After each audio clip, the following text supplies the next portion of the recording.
Assalamualaikum warahmatullahi wabarakatuh. Kembali lagi dalam pembelajaran daring. Apa kabar anak-anak? Mudah-mudahan kabar kalian baik-baik. Kali ini kita akan belajar mata pelajaran tematik tema 1 subtema 2. Sebelum pelajaran dimulai, marilah kita baca basmalah bersama-sama. Bismillahirrahmanirrahim. Selanjutnya kita simak penjelasan berikut. Kali ini kita akan belajar tema 1 subtema 2. Keberagaman dalam keberagaman. Oke, anak-anak, perhatikan teks bacaan berikut. Teks bacaannya berjudul Tari Tarek Pukat, tarian tradisional dari Aceh. Tari Tarek Pukat merupakan salah satu tarian tradisional yang berasal dari daerah Aceh. Tarian ini biasanya dibawakan oleh sekelompok penari wanita yang menari dengan menggunakan tali sebagai atribut menarinya.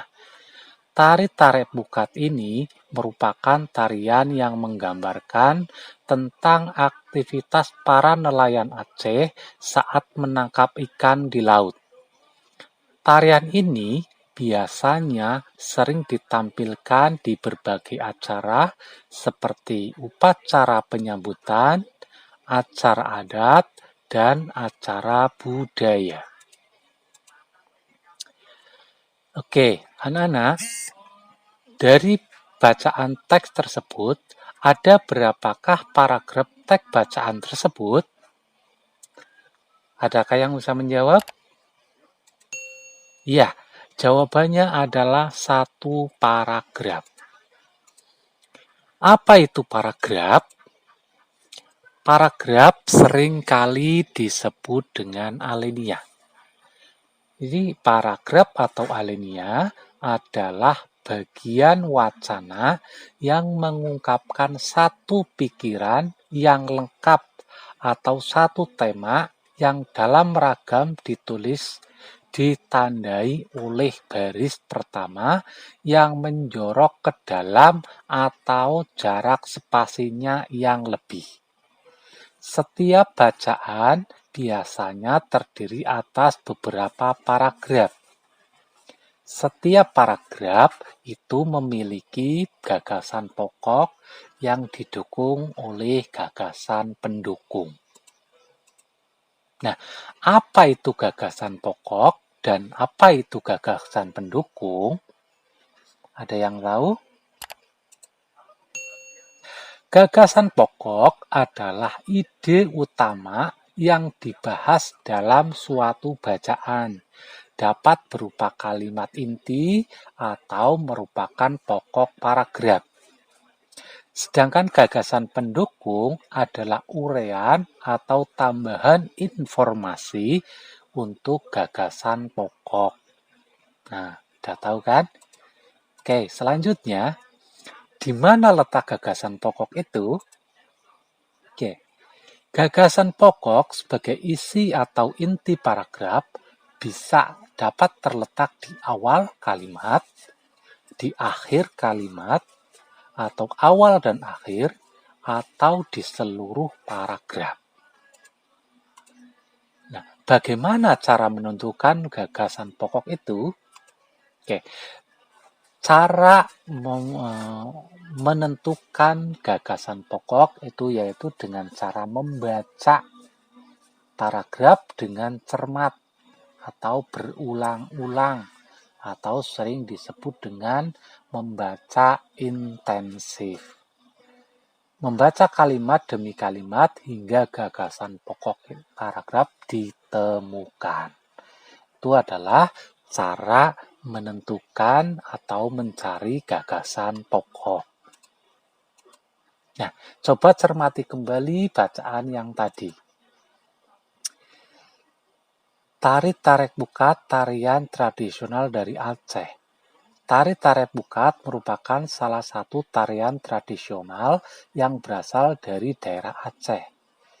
Tarian ini biasanya dibawakan oleh sekelompok penari wanita yang menari dengan menggunakan tali sebagai atribut menarinya. Tari Tarek Bukat ini merupakan tarian yang menggambarkan tentang aktivitas para nelayan Aceh saat menangkap ikan di laut. Tarian ini biasanya sering ditampilkan di berbagai acara seperti upacara penyambutan, acara adat, dan acara budaya. Manakah yang termasuk gagasan pokok? Oke, kita lihat pada awal paragraf. Nah, tarian Tarek Bukat merupakan salah satu tarian tradisional yang berasal dari daerah Aceh. Ini adalah merupakan gagasan pokok atau inti dari paragraf tersebut. Sedangkan yang lain ini hanya merupakan gagasan pendukung atau pelengkap. Bisa dipahami? Oke, kita lanjut. Nah, dalam tarian biasanya diiringi dengan musik. Suara musik itu terdengar karena adanya benda yang bergetar. Benda yang bergetar dan mengeluarkan bunyi itu disebut dengan sumber bunyi. Sumber bunyi ini kemudian ditangkap oleh telinga. Telinga adalah salah satu panca indera yang berfungsi untuk mendengar dan terdiri atas beberapa bagian. Apa sajakah bagian-bagian itu? Kita simak penjelasan selanjutnya. Oke, diperhatikan. Bagian telinga itu dibagi menjadi 3, yaitu yang pertama, telinga bagian luar, yang kedua, telinga bagian tengah. Sedangkan yang ketiga atau yang terakhir adalah telinga bagian dalam. Nah, bagian luar.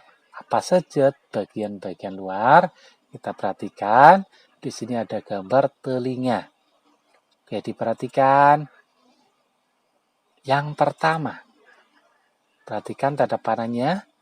Ini merupakan daun telinga.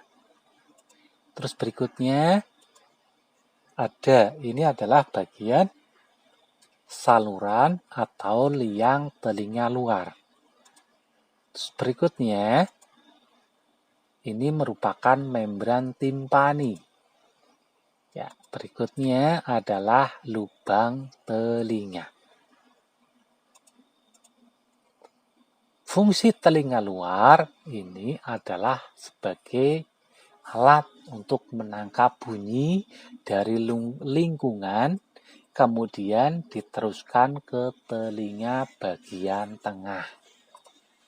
Nah, adapun fungsi bagian-bagian telinga luar adalah yang pertama, kalau daun telinga itu fungsinya untuk mengumpulkan dan menyalurkan bunyi dari luar ke liang telinga.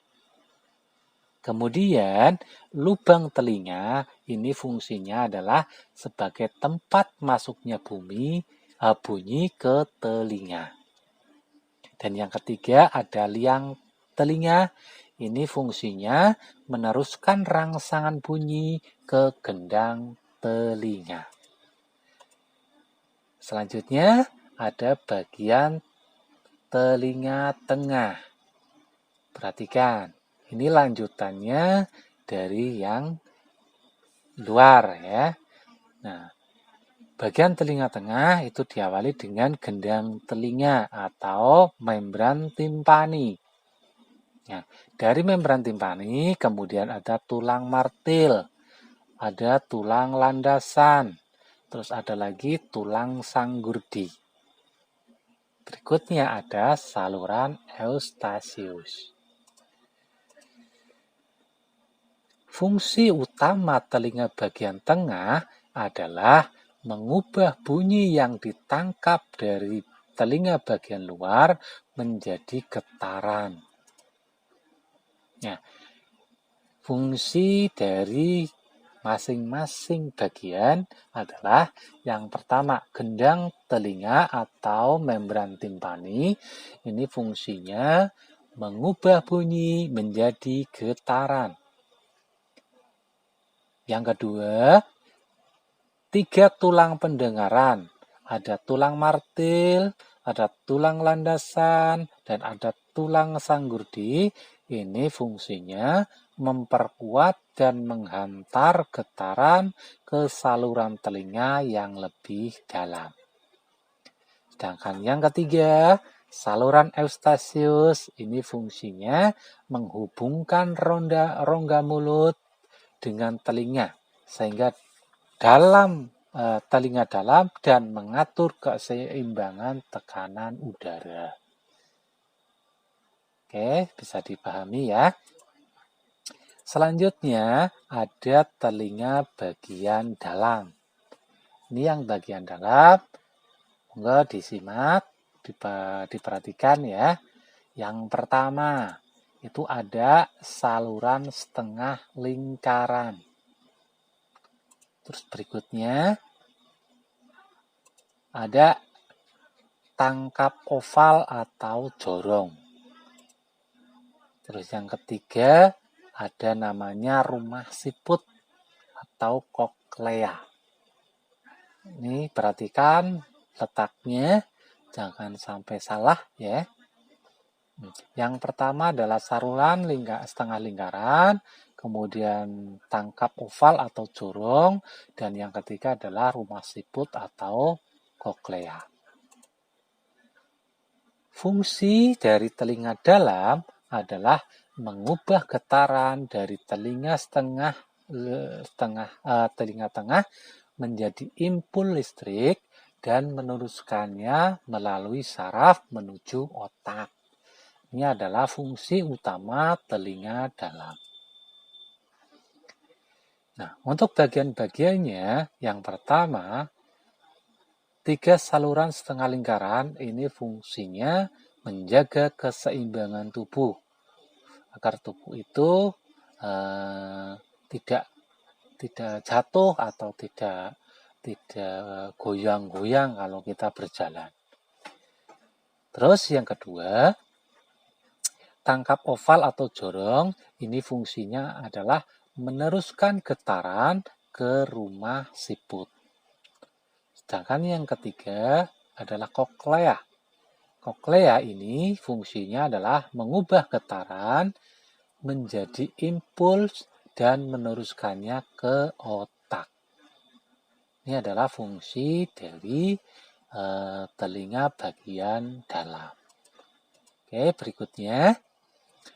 Secara singkat, kinerja telinga kita adalah yang pertama, suara ditangkap dari luar dan diteruskan ke telinga tengah. Telinga tengah ada membran timpani atau gendang telinga. Gendang telinga bergetar dan diteruskan ke 3 tulang pendengaran dan dilanjutkan ke telinga dalam. Nah, getaran dari tulang setengah lingkaran itu akan diubah menjadi impul listrik, kemudian dilanjutkan ke otak dan menerjemahkannya sebagai bunyi. Oke, bisa dipahami ya. Nah, selanjutnya, telinga sebagai indera pendengaran harus kita rawat agar tidak terjadi gangguan pada pendengaran kita. Nah, di antaranya gangguan atau kelainan pada telinga adalah yang pertama tuli. Tuli itu apa? Tuli itu ketidakmampuan telinga mendengar bunyi atau suara. Istilahnya budek gitu ya. Nah, yang kedua, ada namanya congek. Congek ini adalah penyakit telinga yang biasanya terjadi karena infeksi pada telinga yang tersembunyi di tengah-tengah. Ini harus disembuhkan dengan berkonsultasi ke dokter khusus THT. Apa itu THT? Telinga, hidung, dan tenggorokan. Oke, yang berikutnya ada penyakit namanya vertigo. Vertigo itu gangguan pada organ keseimbangan, sehingga ruangan terasa berputar-putar atau goyang-goyang, gitu ya. Itu adalah penyakit vertigo. Ini awalnya adalah gangguan pada telinga, ya. Ya, kiranya hanya itu dulu pertemuan kali ini. Selanjutnya akan dilanjutkan pada pertemuan berikutnya. Oke, kurang lebihnya mohon maaf. Wassalamualaikum warahmatullahi wabarakatuh.